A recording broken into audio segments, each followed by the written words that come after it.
Hey guys, this is The Great Detective Day 2. This is what we did in class.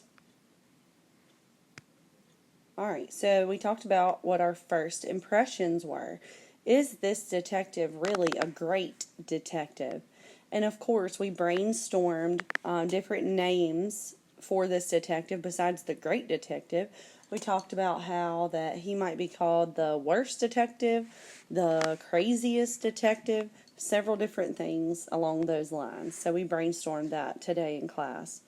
All right, and so we also talked about the plot pyramid and what was the exposition or the beginning of the story. What was the exposition? We talked about how exposition usually includes your characters, setting, and conflict. Great detective was our main character, but lots of our friends also mentioned the dead guy, of course, and the bald man who was the suspect. The setting was in New York City, and the conflict was that a murder was committed. All right, and so then we talked about the rising action. And the rising action was when the great detective finds a hair and he goes on a search for the hair. Then we talked about the climax. The climax is when we are about to find out if the man actually committed the murder or not. The falling action is when the detective has the man's hat pulled off to discover that he's bald, and then he accuses him of committing a million murders. And of course, the resolution, we kind of talked about in here how that there was not much resolution to this story.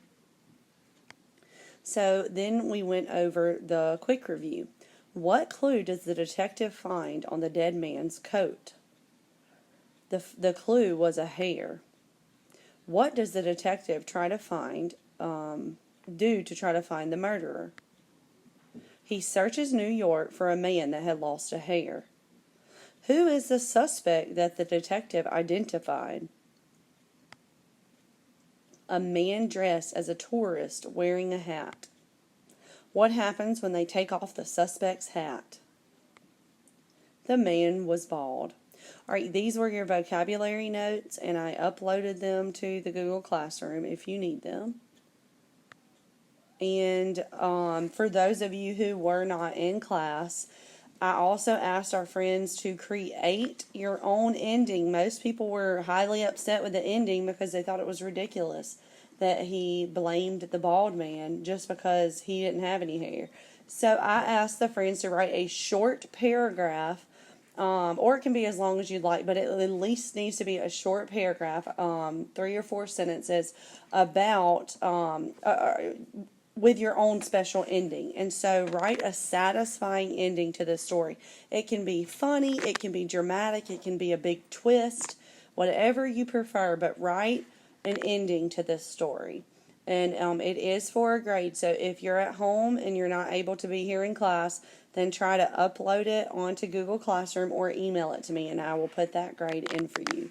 All right, guys.